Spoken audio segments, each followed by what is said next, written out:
Je suis très heureuse de vous retrouver, certains habitués, d'autres visages un peu moins connus, pour cette première conférence parlotte, en tout cas sur Rops et l'impressionnisme.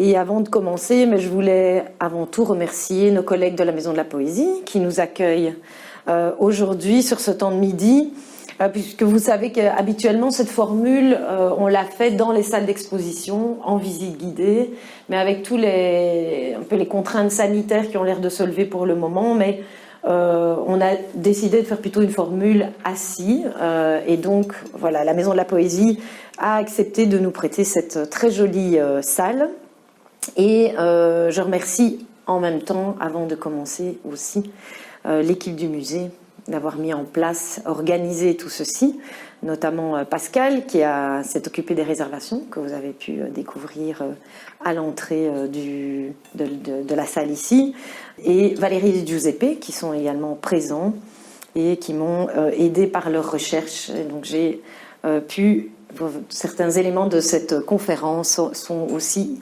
issus de leurs recherches. Alors, ce que j'espérais à travers cette vision un petit peu de Rops et de l'impressionnisme, je voulais pas faire un doublon de l'article que j'ai écrit dans le catalogue de l'exposition sur Félicien Rops et l'impressionnisme. Donc, j'ai voulu développer un autre point de vue qui est dans mon texte, mais peut-être moins approfondi. Et donc, ce que je vais faire aujourd'hui, c'est vous montrer un peu le réseau de Félicien Rops par rapport à ce monde de l'impressionnisme. Alors évidemment, quand on parle d'impressionnisme, bien sûr, on voit tout de suite des artistes comme Monet, avec ses magnifiques paysages, ses couchers de soleil, ses levées de soleil, ses nymphéas, et notamment ce tableau, Impression Soleil Levant, qui a été à l'origine vraiment du nom de ce groupe des impressionnistes.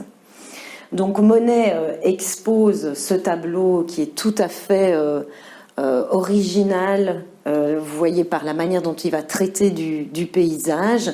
Ils sont tout un groupe d'artistes, sans doute moins connus que des figures que des artistes comme Monet, mais en exposant ce tableau en 1874 dans l'atelier de Nadar à Paris, eh bien, un journaliste qui était présent, un journaliste qui s'appelait Louis Leroy, qui travaillait pour le Charivari, qui était un journal satirique pour lequel d'ailleurs Rops travaillait également, a cherché un nom qui allait regrouper tous ces artistes qui étaient hétéroclites et qui faisaient des œuvres tout à fait avant-gardistes. Et prenant en fait le titre de Claude Monet, Impression Soleil Levant, les a nommés les impressionnistes. Mais donc il y a évidemment, comme je vous le disais, des artistes moins connus que Monet qui ont fait partie de ce groupe. Je vais vous en parler un petit peu après. Mais l'idée vraiment de ce groupe d'impressionnistes, c'était de donner des impressions à différentes choses, pas uniquement des paysages, mais aussi des portraits ou des tâches quotidiennes. Et ça, c'est des choses aujourd'hui qu'on a un peu de mal parfois à envisager quand on colle l'étiquette d'impressionnisme. Eh bien, on voit tout de suite Claude Monet, mais beaucoup d'autres artistes ont travaillé dans cet esprit de saisir des impressions et ont été considérés à l'époque, au XIXe siècle, comme des impressionnistes. Alors pour justement illustrer l'intérêt de Félicien Rops pour ses impressions, notamment de paysages, eh bien une citation tirée de la correspondance de Rops qui écrit à son ami Léon Daumartin depuis Monaco, donc vous avez ici la baie de Monaco, en 1875, il lui écrit « Je travaille. Je me suis mis courageusement à peindre, ou plutôt à essayer de peindre cette lumière terrible, implacable, presque antipicturale, et mes premières études ne me paraissent pas trop mal. C'est dur, mais je crois que j'y arriverai. C'est toute une éducation artistique à faire. Tout y est réellement noble, de forme, et lorsque l'on regarde bien, je t'assure que la mer bleue est belle à peindre. D'abord, elle n'est pas bleue, elle est plutôt verte que bleue, mais elle est belle. Quand tous les coloristes en disent du mal, c'est qu'ils ne savent pas la peindre, voilà tout, et je connais la partie. Donc on voit ici à travers cette citation que Rops est déjà dans cet esprit de l'impressionnisme, à essayer de rendre les impressions, les sensations qu'il a à travers le paysage, la lumière, et il va donc aussi parler d'un bleu qui est presque vert. Donc on voit qu'il va jouer sur les couleurs et essayer de pouvoir transmettre à celui qui regarde le tableau une impression plutôt que d'être vraiment dans une description stricto sensu du paysage. Alors, il est vrai que classer Félicien Rops parmi les artistes impressionnistes n'est pas quelque chose de courant, c'est en tout cas pas ce qu'on peut lire à travers les écrits du vivant de l'artiste ou le regard critique, posthume je vais dire, sur son œuvre. Tous les auteurs, les critiques d'art, mais le musée lui-même, je dois l'avouer, dans sa politique d'accrochage ou d'exposition temporaire, on va d'abord souligner son orientation symboliste en faisant de Félicien Rops le précurseur de ce mouvement qui est bien présent en Belgique au XIXe siècle. Et donc c'est presque exclusivement sous l'angle de Eros et Thanatos, l'érotisme et la mort, que jusqu'à présent on analyse les productions ropsiennes. Donc pour moi c'est vraiment une occasion de présenter Félicien Rops un peu sous un angle différent, et en ça je veux rendre aussi hommage à un grand amateur de Rops, monsieur Roger Cardon de Licbuer, qui est décédé l'année passée et qui avait écrit un article dans les années 80 intitulé « Rops, graveur impressionniste », point d'interrogation, qui est un des seuls articles d'ailleurs qui était paru sur cette thématique. Alors, ici, à travers cette conférence, je ne vais pas tant parler des techniques picturales de Rops, plutôt de son milieu dans lequel il va évoluer et qui va le positionner en tant qu'artiste vu comme impressionniste par ses contemporains. Donc, Rops arrive à Paris en 1874, qui est justement l'année où il y a cette première exposition des artistes impressionnistes. Il connaît très bien Nadar, le photographe, qui va en fait libérer son studio de photographie pour cette exposition. Donc il est déjà dans ce réseau d'amateurs et d'artistes un peu d'avant-garde. Donc parlons d'abord des collectionneurs. Donc dès les années 1860, Félicien Rops fait des allers-retours fréquents à Paris. Il justifie, en fait, il quitte Bruxelles, il quitte Tauzé, il quitte Namur, et il explique tout cela à son beau-père. Il explique en fait ses nombreux déplacements, puisqu'il doit laisser sa famille derrière lui lorsqu'il part à Paris. Et il explique qu'il souhaite avant tout faire carrière dans l'illustration d'ouvrages, parce que pour lui, c'est une manière plus rentable d'utiliser son talent. Ensuite viendra la séparation d'avec sa femme. Donc il s'installera vers, je vous l'ai dit, 1874 avec ses deux maîtresses Aurélie et Léontine Duluc. Mais on voit que dès les années 60, il va rencontrer plusieurs collectionneurs qui vont être intéressés par sa vision, par son audace. Et je vais vous parler de trois de ces collectionneurs qui sont Albert Filot, Léon Clapisson et Ambroise Vollard. Alors je commence par le docteur Filot, qui rencontre Félicien Rops dès les années apparemment 1868, puisque vous le voyez, nous avons d'une collection privée, la collection Harry Dorchy, de très beaux carnets de notes, carnets de croquis, que Rops a réalisés dès le début de ses déplacements vers Paris. Et en 68, il fait une première allusion au docteur Filot. Vous voyez un peu la manière dont il va s'exprimer avec ce médecin. Donc il le cite en disant « ce sont les bons crus qui donnent les bonnes cuites », puisqu'il se retrouvait beaucoup autour, vous le verrez, de la bonne chair. Et un peu plus tard, en 73, il écrit « Je lègue à mon médecin les ordonnances qui m'ont fait vivre longtemps ». Donc c'est lors de ces déplacements vers Paris que Rops va rencontrer le docteur Filot, et on voit bien que le ton entre les deux hommes est amicale, épicurienne, puisque le docteur Filot va devenir le médecin de famille de Félicien Rops, il soignera notamment Claire, mais il va également introduire Félicien Rops à ses dîners du mardi soir, qui sont les dîners du pot-au-feu. Et ces dîners sont assez courus à l'époque. Rops pourra y rencontrer Degas, mais aussi Jean-Louis Forain. Donc vous voyez le style d'œuvres qui sont collectionnés par ce type de collectionneur, ou Albert Lebourg, qui est un petit peu moins connu actuellement, mais qui est certainement parmi les impressionnistes à redécouvrir. Comme vous vous en doutez, chaque collectionneur a un fil rouge. Il établit en fait une collection en fonction, vous le savez vous-même si vous êtes vous-même collectionneur, on établit en fait une logique dans sa collection. On va rechercher évidemment les œuvres qui plaisent ou les œuvres sur lesquelles on veut investir. Et donc, on remarque vraiment que le docteur Filot va établir ce fil rouge de l'impressionnisme dans sa collection. Et dès 1873, il commence à acheter des œuvres de Félicien Rops. Parmi, je vous ai montré, tous ces artistes au style très impressionniste.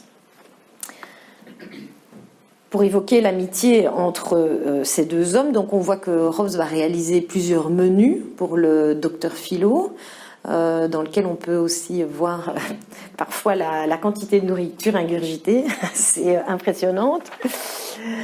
Dans les années 1880, donc vous voyez aussi une autre gravure qui évoque le docteur Filot, puisque Félicien Rops avait organisé pour lui et Léon Clapisson, dont je vais vous parler après, un voyage en Belgique en 1882 avec Léon Daumartin. Donc Rops aimait bien aussi, d'une certaine manière, chouchouter vous en doutez, ses collectionneurs. Et il aimait bien aussi leur montrer les spécificités belges. Et donc il emmenait les Parisiens à Bruxelles ou dans ce cas-là à la mer du Nord.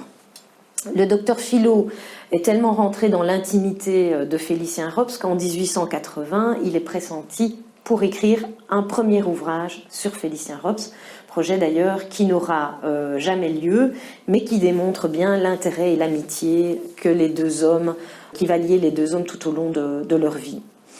Alors, si vous voulez en savoir plus sur le docteur Filot, à monsieur Harry Dorchy, dont je vous ai parlé, qui a les carnets de croquis et qui est docteur en médecine, a rédigé un focus sur le site Rops Lettres, sur les liens entre le docteur Filot et Félicien Rops. Et nous avons également mis en ligne dans l'index sur le site Rops Lettres une notice aussi sur ce même docteur Filot. Alors d'autres collectionneurs assez célèbres au XIXe siècle, vous voyez leur portrait ici peint par Renoir, c'est Léon et Valentine Clapisson, qui sont eux aussi des amis du docteur Filot, puisqu'ils sont des invités réguliers des mardis, des soirées du pot-au-feu. Alors, c'est un couple riche qui a comme amis Manet, Monet, Renoir, et il commence à collectionner les dessins de Félicien Rops dès les années 1879.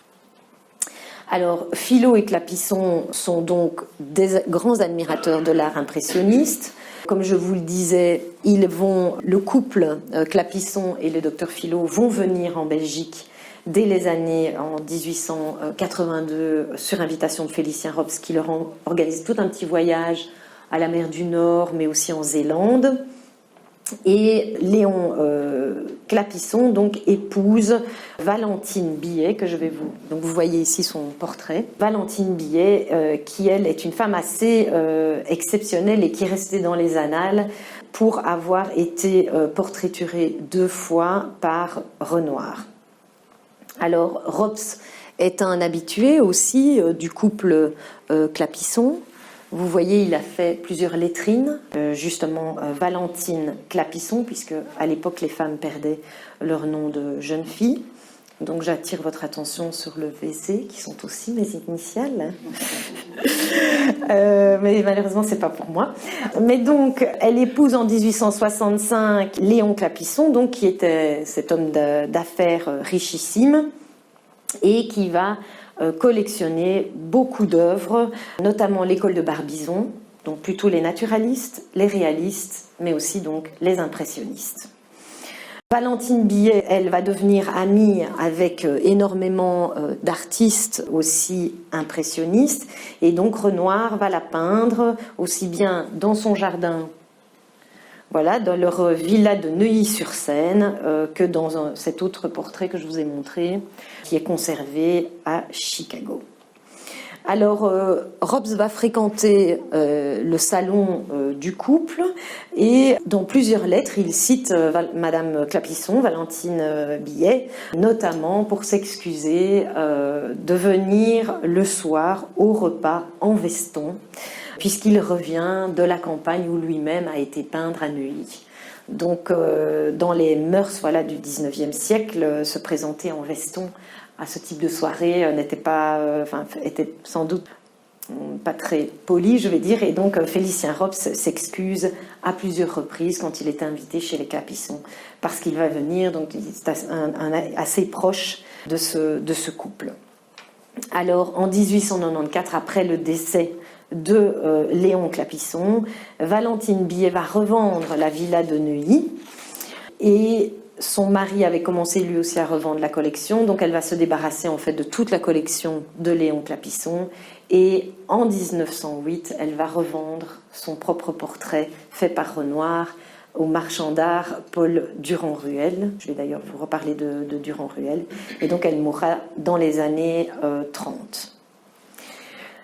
Un autre collectionneur, célèbre collectionneur, peint lui aussi par Renoir, c'est Ambroise Vollard. Alors Ambroise Vollard est quand même un collectionneur qui est lui davantage passé dans la postérité.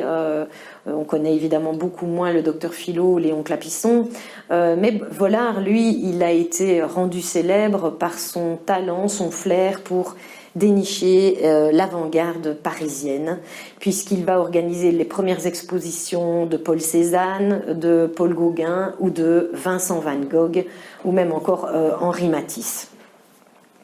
Alors c'est un avocat, un marchand d'art, un galeriste, un éditeur également, et c'est vraiment quelqu'un qui va défendre les avant-gardes à Paris, et notamment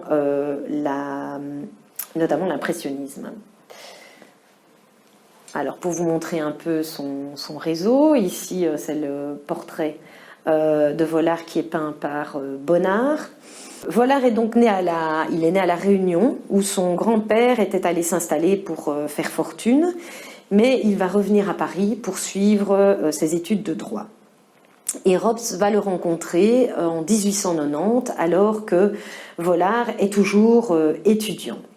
Et il va raconter, voilà, dans son livre qui s'appelle Souvenir d'un marchand de tableaux, et qui a aussi permis en fait de le rendre assez célèbre, que c'est Félicien Rops qui va lancer sa carrière de marchand d'art. Donc voilà, toujours le même homme, peint par Cézanne. Et donc il explique qu'un jour, je vous lis ce qui est répercuté dans un journal dans les années 30. Donc un jour, Vollard découvrit dans une boîte sur les quais de la Seine une gravure non signée qui lui parut être de Félicien Rops. Il l'acquit pour 3 francs et alla frapper à la porte de l'atelier de l'artiste. Félicien Rops vint lui ouvrir lui-même. Il était nu, à l'exception d'un petit pagne et d'une visière verte. Sans se démonter devant une telle apparition, Vollard présenta sa découverte. C'était bien une eau-forte de Rops, et très rare. L'auteur lui-même n'en possédait pas des preuves. Il proposa à Vollard de la lui échanger contre une aquarelle. Vollard accepta, emporta l'aquarelle, la revendit bon marché, et ce fut sa première affaire. Donc voilà comment Félicien Rops a lancé, d'une certaine manière, la carrière de ce fameux Ambroise Vollard. Voilà, ici peint par Picasso. Et Vollard raconte que c'est Rops qui l'a introduit au dîner du pot-au-feu du fameux, toujours, docteur Albert Filot. Et un jour, explique Albert Filot, explique Vollard, alors que je sortais avec Félicien Rops de chez le docteur Filot, les yeux encore tout éblouis des tableaux qui ornaient les murs. Eh bien, me dit Rops, tout ça est fou, n'est-ce pas? Et donc Vollard répond, je ne sais pas moi, je trouve ça joliment agréable à regarder en tout cas. Et Rops lui aurait dit, s'il en est ainsi, tant pis pour vous, on est foutu une fois qu'on a cette peinture dans l'œil. Donc vraiment l'idée que cet art de l'impressionnisme, qui devait être partout probablement dans le salon du docteur Philo et dans lequel pénètre Ambroise Vollard qui est encore tout jeune marchand, eh bien voilà, on voit bien d'ailleurs partout les portraits qui sont restés de ce marchand qu'il a su évidemment se faire une place parmi les découvreurs de talent. Donc rapidement, Vollard va transformer sa mansarde à Montmartre en galerie d'art, où on va retrouver des œuvres de Félicien Rops, de Théophile Alexandre Stanley, de Henri Toulouse-Lautrec. Rops va présenter notamment Henri de Groux à Vollard. Je ne sais pas si vous vous souvenez de cette exposition qu'on a réalisée sur cet artiste belge Henri de Groux, un peu un artiste maudit, mais qui a aussi été vendu par Vollard et qui était bien plus jeune que Félicien Rops. Et puis il va installer sa galerie rue Laffitte et il devient un faiseur de renommée. Il va donc pousser Manet, Paul Cézanne, Edgar Degas, Auguste Renoir, et c'est lui qui fera les premières expositions de Van Gogh et de Matisse ainsi que de Pablo Picasso. Vollard va trouver la mort dans un accident de voiture à l'âge de 76 ans. Il est resté également célèbre parce qu'il va se lancer dans l'édition et il va sortir des séries de chefs-d'œuvre illustrés, ce qui permettra alors évidemment de se faire un nom par ce type aussi d'édition. Donc, comme on le voit, Félicien Rops va vraiment être intégré comme un artiste impressionniste dans les collections de ces amateurs et de ces grands collectionneurs. Il va créer non seulement un réseau artistique, mais aussi un réseau d'amitié. Et un autre événement plus récent, qui date de 2020, va aussi confirmer cette appartenance de Félicien Rops à des grandes collections privées axées sur l'art impressionniste, puisque un dessin acquis en toute bonne foi par la Bibliothèque royale en 1962, la fameuse buveuse d'absinthe de Félicien Rops, s'est révélé en fait appartenir à la collection d'un avocat juif qui avait été spolié en 1942, qui s'appelait Armand Isaac d'Orville, et dont plus de 450 œuvres ont été saisies et vendues par les nazis. Et le collectionneur, en plus de posséder des œuvres de Félicien Rops, conservait aussi dans ses collections des Renoir, des Delacroix, des Degas, des Forain, des Bonnard. Donc on voit vraiment l'image de Rops comme cet artiste impressionniste qui a vraiment poussé les portes de ses collections, mais qui lui aussi a favorisé ce réseau de collectionneurs. Alors maintenant, passons à un autre point, qui sont les artistes eux-mêmes considérés comme des artistes impressionnistes que Félicien Rops va côtoyer durant sa vie à Paris. Alors en 1874, l'année même où il y a cette première exposition d'art impressionniste chez Nadar, Félicien Rops va écrire à son ami Armand Dandois: il y aura peut-être à espérer beaucoup d'un mouvement de peinture bizarre qui commence maintenant sous le nom d'école des impressionnistes et a pour caractéristique une peinture claire dans le genre de celle qu'on fait beaucoup maintenant en Belgique, mais en plus heurtée, en plus enlevée. C'est plein de choses grotesques, mais il y a là 3 bons hommes, Caillebotte, Degas et Monet, alors il précise pas Manet, qui sont d'une jolie force et qui sont très artistes. Et on va un petit peu, donc je vais vous présenter les liens de Félicien Rops avec ces 3 artistes. Alors il est vrai que Félicien Rops va souvent évoquer le druidisme en art. Alors qu'est-ce qu'il entend par druidisme ? Eh bien, il va chercher des solutions techniques pour pouvoir se rapprocher le plus possible de la spontanéité de la photographie et être le plus proche possible de saisir et de retransmettre en fait ce qu'il voit et ce qu'il ressent dans certaines situations. Alors je ne sais pas si vous vous souvenez de l'exposition que nous avons réalisée sur Maurice Bonvoisin, dit Mars, qui est un caricaturiste et un ami de Félicien Rops, ainsi qu'un collectionneur de Rops. Et avec Maurice Bonvoisin, il va beaucoup échanger à propos de sa technique picturale. Et il va parler notamment de réaliser en grand format une œuvre, aujourd'hui que nous ne connaissons pas, et qui est peut-être dans une collection privée, qu'on redécouvrira peut-être, mais cette œuvre devait décrire un café-concert, qui devait être donc une grande œuvre, et il évoque à cette occasion l'importance pour lui de l'éclairage au gaz. Donc il est vraiment passionné par les scènes nocturnes, vous allez le voir dans les œuvres que je vais vous présenter. Il est passionné par ces œuvres qui tournent autour du monde de la nuit, évidemment, puisque ce sont les milieux qu'il fréquente le plus souvent. Et il trouve en fait que tous ces dessins autour des buveuses d'absinthe, des scènes des maisons closes, toutes ces œuvres où il va essayer de rendre tout cet éclairage au gaz qui est tout à fait nouveau à l'époque à Paris, puisque les rues sont aussi illuminées, c'est le début de l'éclairage public. Alors, il explique en fait ses recherches en disant, donc, inutile de te dire que là-dedans, tout en finissant comme je finis tout, cela doit rester quant au personnage de la scène dans l'impression. Une impression générale. Si l'on finit un nez, tout est perdu. C'est le mot de Corot. On voit tout, du coup plus rien n'existe.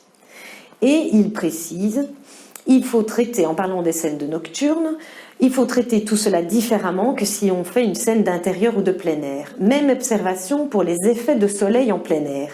C'est pour cela que les impressionnistes rendent si bien ces effets-là, et si mal les effets où l'air ambiant étant plus calme, plus reposé, sans soleil, l'œil peut voir à la fois l'ensemble et le détail. Voilà quelques artistes qu'on va retrouver et qui ont influencé la vision de Félicien Rops sur le monde de l'art. Donc le premier à citer, c'est probablement Edgar Degas, qui est donc ce peintre, ce pastelliste, ce dessinateur, ce sculpteur, ce graveur français, dont l'œuvre et les thématiques ont fortement influencé et impressionné Félicien Rops. Degas va subir l'influence du naturalisme, il s'intéresse bien sûr à la photographie, il découvre les estampes japonaises et il fréquente le café Gerbois à Paris, vers 1868, où il rencontre Manet, Renoir, Monet. Rops, dès son installation dans la capitale française, je vous l'ai dit, dans les années 74, Rops fréquente Degas, notamment dans un autre café, le café de La Rochefoucauld. Alors il explique: qui je vois ?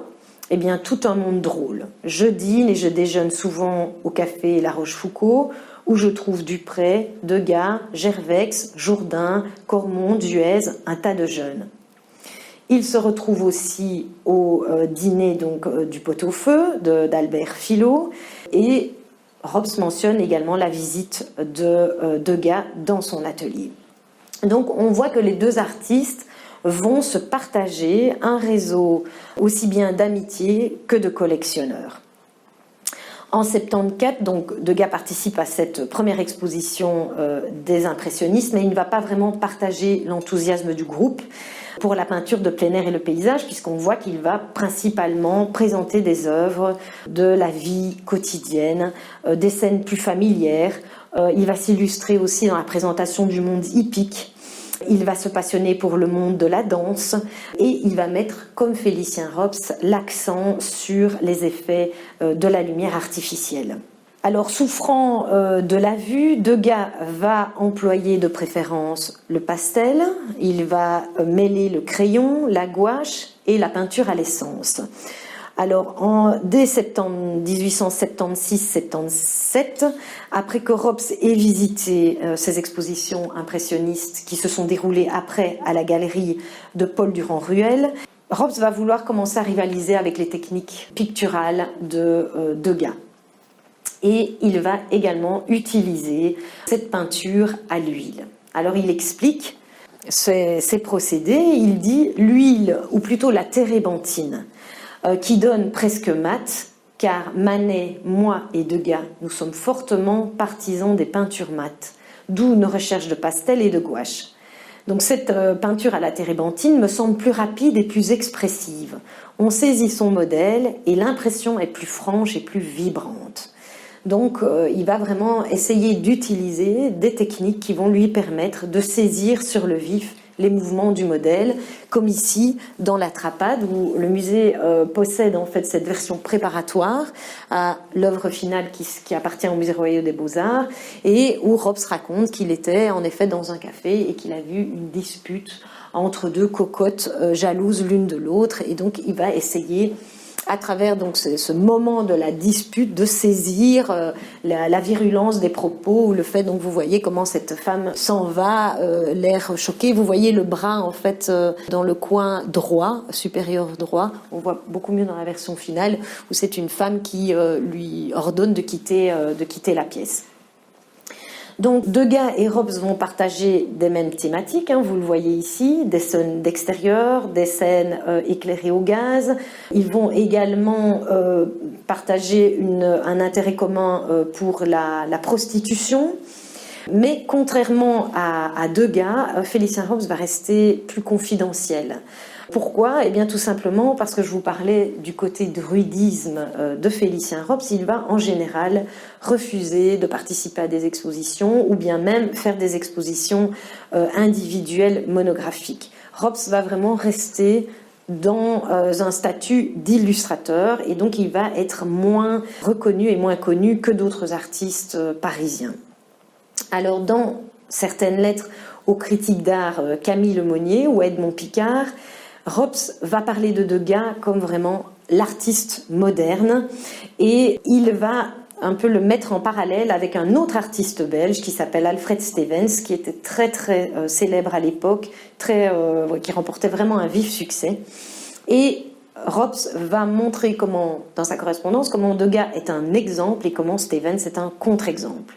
Donc il écrit par rapport à Stevens, il y a plus de modernité dans un croquis de Degas que dans tous les tableaux de Stevens. Cette opinion, c'est celle de toute la jeune école française, des Gervex, des Bastien-Lepage, des Carolus-Durand, et même des Degas et des Tissot.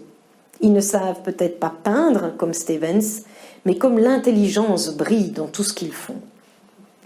Il dira également « La modernité de Stevens est une bonne modernité, calme, tonique, constitutionnelle, peu échauffante.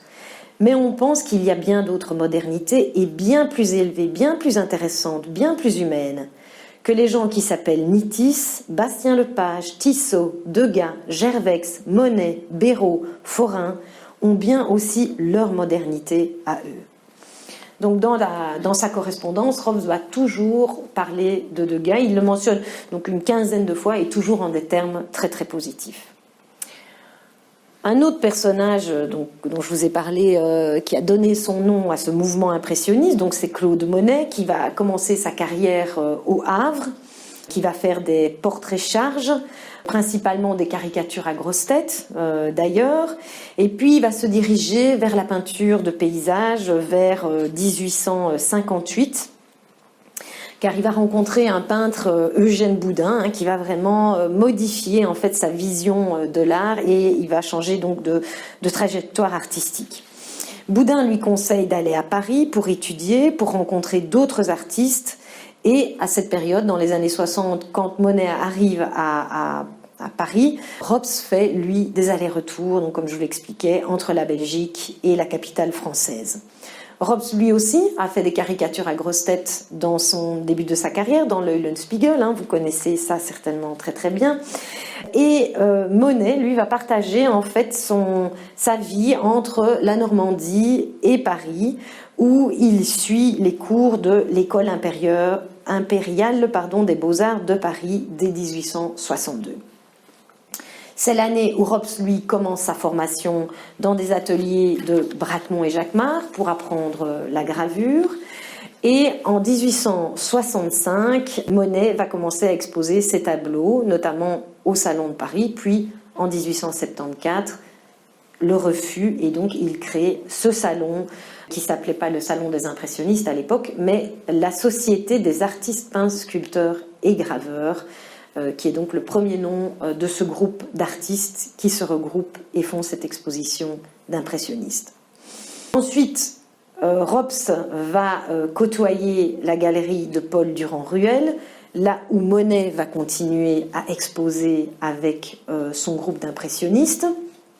Et on va voir que d'un point de vue thématique, les deux hommes qui sont vraiment de la même génération vont partager une passion pour les bords de mer. Donc, vous voyez ici, par exemple, tous deux ont peint les plages de Sainte-Adresse. Donc, ils vont vraiment fréquenter les mêmes lieux au bord de la plage. Ils vont notamment aller à Honfleur.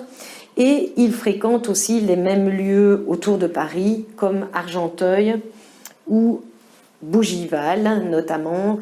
Rops mentionne aussi la grenouillère de l'île de Croissy ou de l'île de la Grande Jatte, ou les abords de la commune de Marlotte, où Rops raconte qu'il y rencontre des peintres bon enfants et pas poseurs, dont Monet, Grandchamp, Salvert et des talents sérieux. Donc on voit que les deux hommes vont fréquenter les mêmes lieux, vont être inspirés par les mêmes thématiques. On voit évidemment la différence de traitement entre les deux paysages, puisque Rops, dans Dimanche à Bougival, où il évoque notamment, la légende dit que ce sont les deux sœurs du Luc, Aurélie et Léontine du Luc, qui sont en train de se baigner le long de la Seine, donc pendant qu'un promeneur les découvre de manière subite.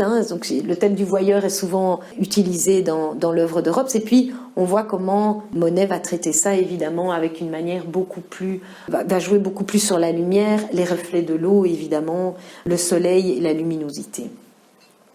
Donc il y a, un point commun entre les deux hommes au niveau des lieux qu'ils vont vraiment fréquenter.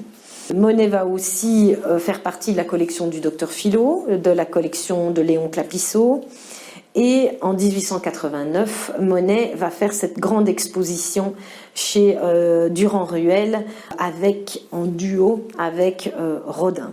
Et donc Rops évoque cette fameuse exposition, il dit l'exposition Monet-Rodin, un succès. Et à partir de là, Rops va vraiment développer aussi, donc en voyant le succès qu'ont ces artistes un peu d'avant-garde, parce que Rodin aussi était fort décrié dans sa manière de sculpter. C'est à partir de cette exposition Monet-Rodin que Rops va développer tout un argumentaire auprès des critiques d'art belges et français pour essayer de prouver que Rodin a spolié son œuvre graphique et a copié en 3 dimensions ses dessins. Donc c'était le sujet de notre exposition d'ailleurs sur Rops et Rodin que vous avez peut-être vu à l'époque. Alors dans le dernier artiste que Félicien Rops a cité dans ces fameux artistes du groupe impressionniste, c'est Gustave Caillebotte. Alors Gustave Caillebotte, il est peintre, il est collectionneur, il est mécène des impressionnistes, collectionneur surtout d'art japonisant, on va bien le voir aussi dans les œuvres qu'il va réaliser. Et après avoir commencé des études de droit, il va entrer dans l'atelier d'un peintre assez académique, Léon Bonnat. Puis, dès 1873, il va réussir l'examen d'entrée à la prestigieuse École nationale des beaux-arts de Paris. Il va vouloir présenter une de ses œuvres en 74 et il sera refusé. Et suite à cela, il va exposer avec les impressionnistes en 76, 77, 79, 80 et 82. Donc vous voyez, c'est vraiment un artiste qui va sans cesse exposer avec l'avant-garde.